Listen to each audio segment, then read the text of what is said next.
Bem-vindo e bem-vinda a mais um episódio do Beabá do Bolo Saudável. Se você quiser aprender a fazer essa receita, fica comigo até o final. Hoje a gente teve um desafio para a Carole, nada mais, nada menos do que Carole Crema, para fazer esse desafio do bolo formigueiro, que eu sei que é um sabor que ela gosta muito. O bolo formigueiro vai ser sem glúten, sem leite e também sem açúcar.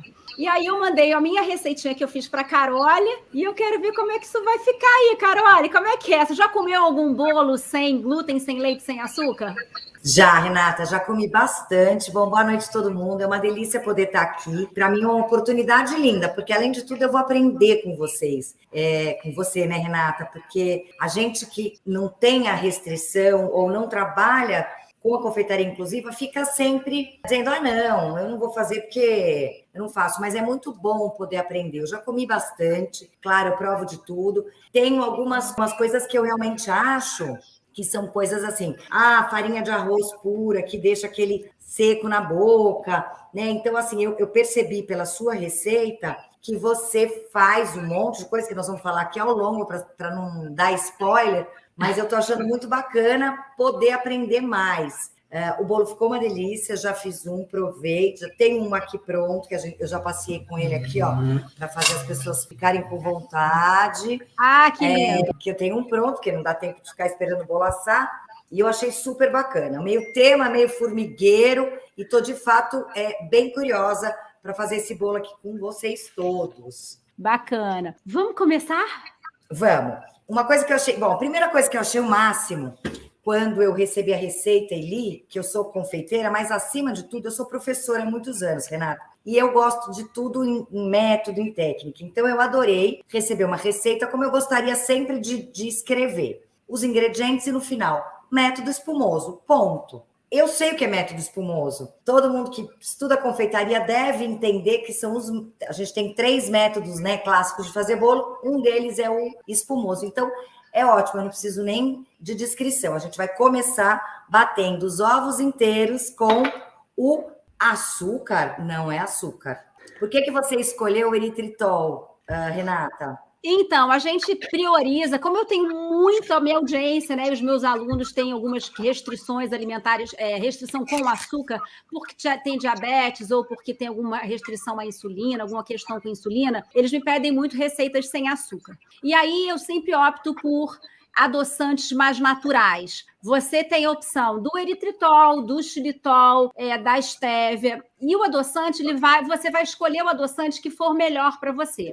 O xilitol, que é bem conhecido, ele às vezes dá um pouco de desconforto abdominal, dá gases, tem que tomar um pouquinho de cuidado, tá? Pode dar um pouquinho de diarreia. Então, assim, eu optei por eritritol, porque o eritritol, além dele ser caloria zero, ele tem um índice glicêmico, né? Que é a velocidade com que o açúcar chega no sangue, e isso é muito importante a gente considerar na hora que a gente está preparando alguma coisa para um diabético ou quem tem resistência à insulina.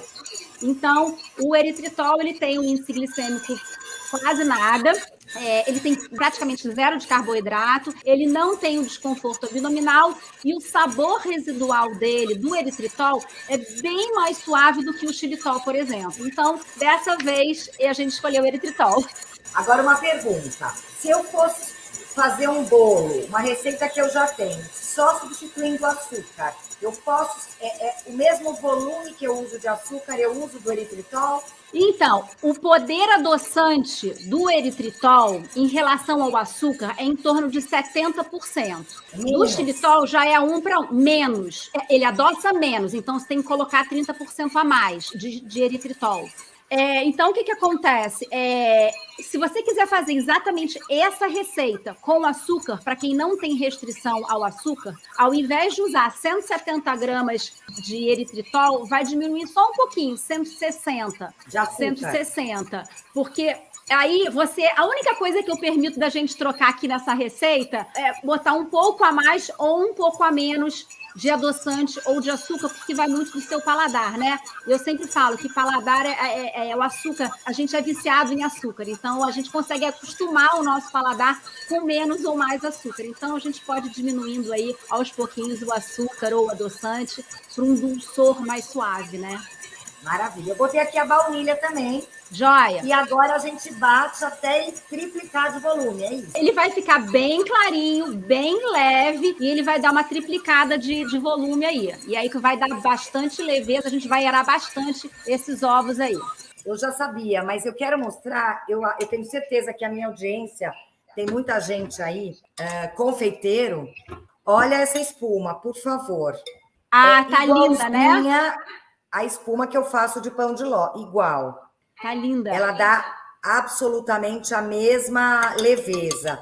Então, eu posso, por exemplo, meu pão de ló tradicional, que são 150 gramas de açúcar, 150 gramas de farinha, eu vou trocar, então, por 140 de eritritol, é isso?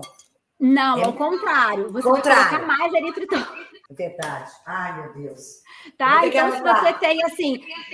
na verdade, isso vai variar muito do seu paladar. Mas, olha que linda!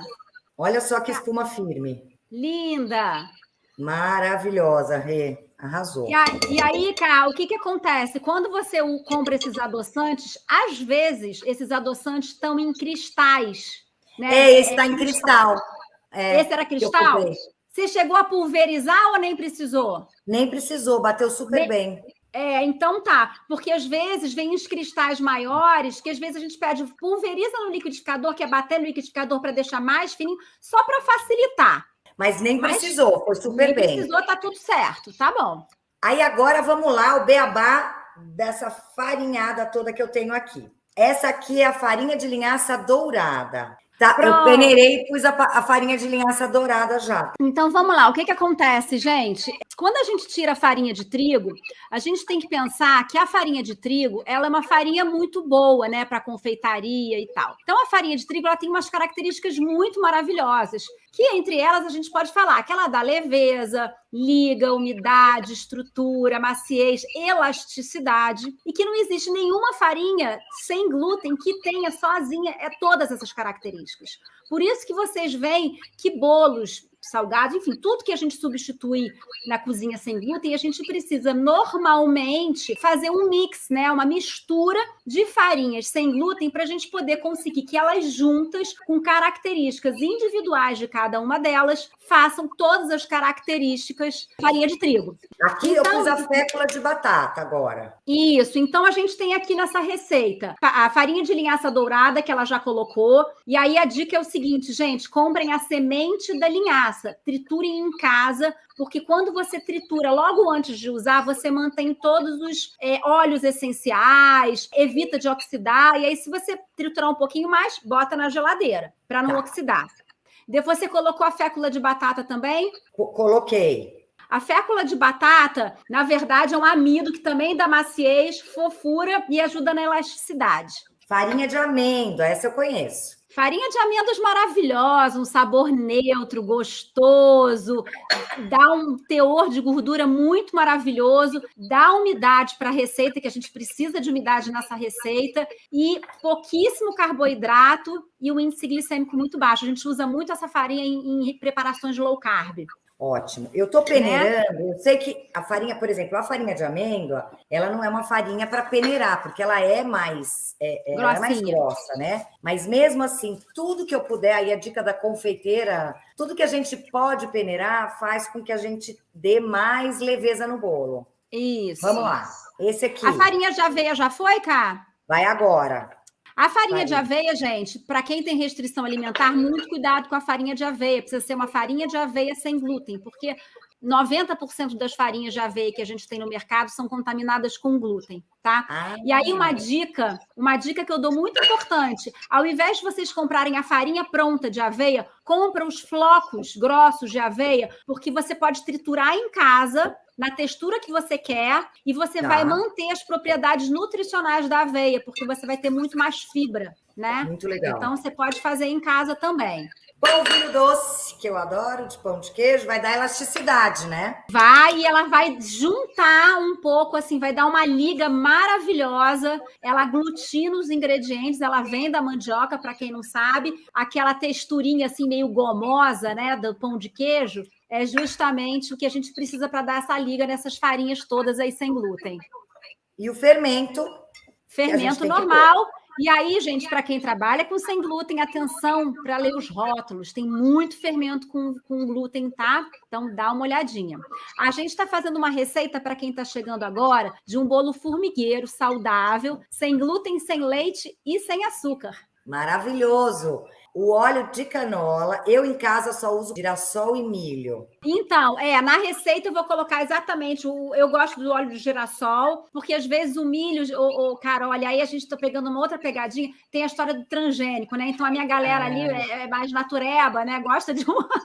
Então, só por causa disso. Mas também seria uma opção. Pitadinha de sal. Show. E o leite de coco. O leite de coco, Renata, eu fiz o leite de coco da seguinte maneira. Eu comprei um coco, comprei no Hortifruti aqui perto de casa, que já vem fora da casca, mais fácil, tá? Isso, lógico. Bati com 1 xícara de água morna para quente. Bati muito. Eu tenho uns liquidificador bom aqui. Bati. E aí, com um pano de prato super limpinho, eu abro, jogo ali e aperto. Então, também a gente tem um trabalho muscular maravilhoso para fazer o leite de coco em casa. Exatamente. Tá aqui. Ele fica mais clarinho, ele não tem aquele branco. Isso é uma coisa que é legal da gente falar, né? Assim, o leite de coco industrializado, ele tem essa cor mais branca e ele tem um aroma muito forte. Então, eu acho que a gente precisa dar essa leveza aqui. Bom, misturei tudo aqui. Agora, eu vou fazer um granulado, tá? Porque eu não encontrei um granulado sem açúcar e sem leite. Esse aqui é um chocolate, é um lançamento da Calebo, que não tem nada de açúcar, só tem cacau, não tem mais nada. Então, eu vou fazer um truque que eu vou bater rapidamente aqui no processador para fazer as formiguinhas. E quem quiser, a gente estava falando mais cedo, eu e a Renata, pode pôr coco ralado, que também fica bom, né? Formigas feitas. Peraí, Oba! A gente colocou, e aí eu vou misturar um pouquinho de fécula de batata para ele não afundar. Igual a gente dá uma faz enfarinhadinha, né? Normal. Fica assim meio branquelo, mas tá tudo certo. Isso aí, vai derreter lindamente aí. Isso. A massa tá belíssima. Olha isso aqui, gente. Uma cremosidade. Isso. Ela é linda. Ela é mais líquidazinha, ela não é uma massa muito densa, tá? Até porque a gente pôs o óleo. Quando põe o óleo, ela tende a derrubar mesmo, né? Isso, exatamente. Ó, eu escolhi essa forma. É linda. E a sua é mais, tá? Mas tudo bem. E vou pegar um restante. O forno tá pré-aquecido a 180 graus. Todo bolo tem que ir para forno pré-aquecido, gente. Pode ser com glúten, sem glúten, com a Renata, com a Carole, de formiga, de minhoca, não importa. Se o forno não tiver pré-aquecido, o bolo vai ficar pesado. Ele precisa aquecer rapidamente para toda a ação do fermento acontecer e ele segurar alto, né?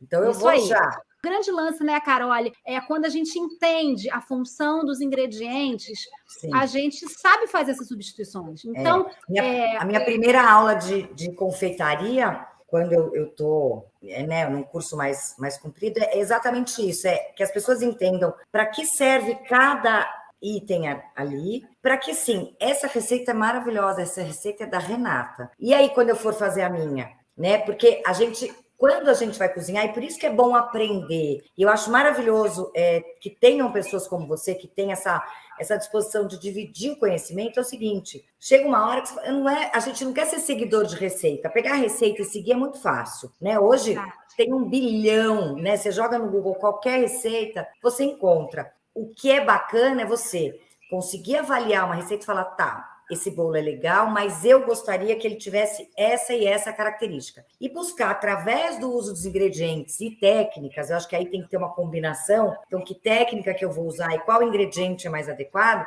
quando a gente junta isso, a gente consegue criar as nossas próprias receitas, né? Eu canso de fazer isso. Eu como um bolo, falo, esse bolo tá gostoso, mas eu acho que ele tá seco, mas ele já tá doce, então aumenta a gordura, eu diminuo um pouquinho o ovo, eu quero mais elasticidade, eu quero um bolo mais alto, eu boto mais ovo, ou eu quero ele mais denso, mais pesadão, eu boto uma gordura como a manteiga, que tem mais plasticidade, como você falou. Então, isso é muito libertador. Então, por isso eu aconselho. E uma coisa que eu falo muito para os alunos é que a cozinha, tem gente que fala, eu não tenho mão para doce. Tem, todo mundo tem. Todo mundo tem.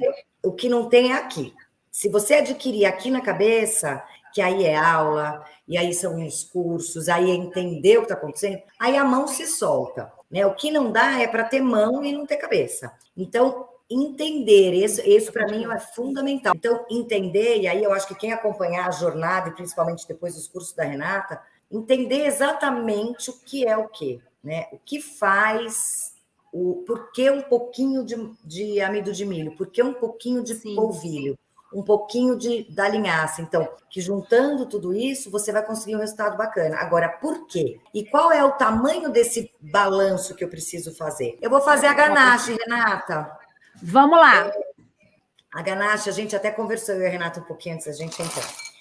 Para quem não é da confeitaria, as pessoas relacionam muito a ganache ao creme de leite fresco, né? Ah, o que é ganache? Ah, ganache é chocolate e creme de leite. Não. Ganache é uma emulsão de gordura e água, gordura e líquido. Então, aqui a gente optou, a Renata sugeriu, eu já tinha feito meu leitinho de coco, vou usar ele mesmo agora. Até a água faz ganache, né? Então, qualquer líquido faz ganache. O que não pode é ser um pouquinho só de água. Você tem que ter uma proporção, pelo menos, de, sei lá, para 1 quilo, uma porção, um tanto de peso de chocolate, pelo menos a metade de água quente. Menos que isso, ele vai só endurecer, não acontece nada. A partir da metade do peso do chocolate em água, você já consegue fazer ganache. Dá para fazer até mousse, viu, Renata? Você já fez? Sim.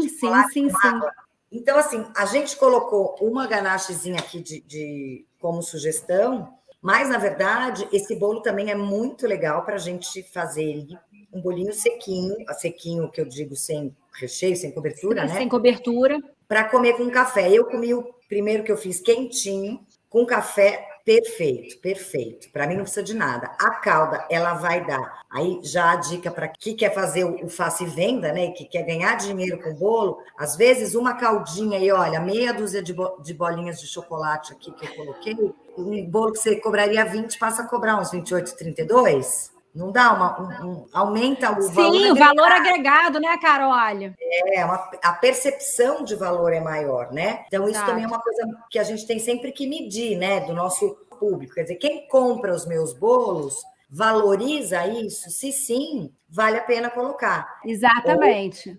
Essa ganache que você vai fazer, você não vai aquecer o chocolate, você vai aquecer o leite de coco e vai derreter o chocolate com o calor do leite de coco, né? É mais fácil.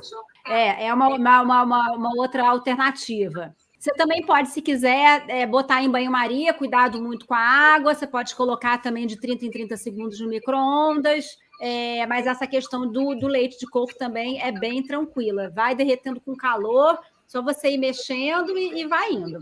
Eu acho mais fácil. Ó. Isso. A ganache, para fazer essa caldinha, tem que ser bem líquida, né, Renata? Isso. A hora que fica pronta, porque depois ela vem para cá e ela vai naturalmente endurecer, né? Isso. Então, não façam... eu tô achando muito mole. Tudo certo. Espera ela esfriar um pouquinho, que conforme ela vai esfriar, ela vai já ficar mais densa. Já vai estabilizando. E a Renata me deu uma dica, porque eu botei a minha calda só depois, né? Aí a Renata me deu uma dica que eu achei maravilhosa. Fala aí pro pessoal, Rê. Então, eu gosto desse bolo. O bolo saiu do forno, e dá uma esfriadinha no bolo. Quando o bolo estiver quase friozinho, você faz a sua ganache e coloca a ganache ainda morna, porque ela vai dar uma estabilizada e uma endurecidinha em cima do bolo. E ainda vai dar aquela blindadinha no bolo, né? Porque o bolo, por exemplo, o meu bolo tá aqui, e ele fica em temperatura ambiente. A gente está com o ar-condicionado ligado aqui, então resseca, qualquer bolo resseca. Então, quando você blinda com a ganache, você ainda dá uma protegidinha na umidade do bolo. Então, é uma boa dica. E os bolos, esse bolo precisa ser guardado na geladeira? Qual que é a validade dele? Pode congelar? Aquelas perguntas que aluno gosta. Então, o que acontece? A farinha de trigo, açúcar, leite são conservadores naturais, né? Conservantes naturais. A gente não tem nada disso no nosso bolo. Então, a gente tem uma validade muito mais curta. Legal. Então, eu digo que se não tem, por exemplo, não tem fruta fresca, não tem morango, não tem doce de ovos, não tem nada disso, o bolo pode ficar uns 2 dias fora da geladeira. Claro que se tiver um calor de 40 graus, você não vai fazer como nenhum alimento, né? Mas você deixa uns 2 dias fora da geladeira e depois senão você bota na geladeira, bem cobertinho com plástico filme, gente, porque geladeira resseca a alma. Então, bota coberto com plástico filme e aí você tira e come. Eu vou mostrar aqui como é que ficou o meu dentro. Só que eu tenho uma confissão a fazer. Esse que eu fiz aqui para deixar assado, eu não pus o chocolate, então ele não é um formigueiro, tá? Ele é um bolinho branco. O do forno tá formigueiro. Quero uma nota, eu quero a minha avaliação, né, Rê? Pois é. Eu quero ver se eu vou levar o troféu aqui, ó. Olha que máximo. É um bolo, gente, que ele é todo leve. Eu vejo os buraquinhos, eu vejo o ar ali circulando. Olha só, gente, eu sempre gosto de fazer isso. Olha como é que esse bolo tá extremamente fofo. É isso também, ó. Bem úmido, tá vendo? Bem úmido, O que acontece? As pessoas têm muito preconceito que bolo saudável, bolo sem glúten, sem leite ou sem açúcar, é seco, duro e sem gosto. E eu acho que falta também um pouco de você saber a técnica, de você saber misturar as farinhas corretamente, né? Colocar a umidade na dose certa. Então, gente, olha isso aqui, ó. Olha só. Ele vai e volta. Para mim, meu sinceramente... também, Nossa, eu acho que deu. Saiu lindo aqui. Grudou. Ah, tudo bem, faz parte. Sabe o que você faz? Bota ganache por cima que quase que não vai dar para ver. Quer ver? Eu vou esconder. Você acha para mim, gente? Uma coisa que também todo mundo tem que aprender. Claro que se você estiver fazendo para vender, não. Mas na vida real, gente, é bolo. Bolo é gostoso. Ó, quem disse que o bolo ficou feio? Mentira. Olha que lindo. Não vai levar para casa da sogra. Não pega bem. Mas tirando isso, ó. Isso aí. Olha. Quentinho. Esse tá bem formigueirinho, hein? Tá bem formigado, tá uma delícia, o chocolatinho tá derretido aqui no meio, que agora mistura com a ganache um pouquinho, né, porque tá quente, não dá muito para ver, mas ele tá todo formigado aqui, ó. Tá, tá bom, hein? Olha a fofura, ó. Fofo e leve, olha aqui, ó, fofinho, vai e volta no dedo. Ele é isso aí. Cheiroso, úmido. Bom, né? Não é bom, bolo quente é bom demais, né?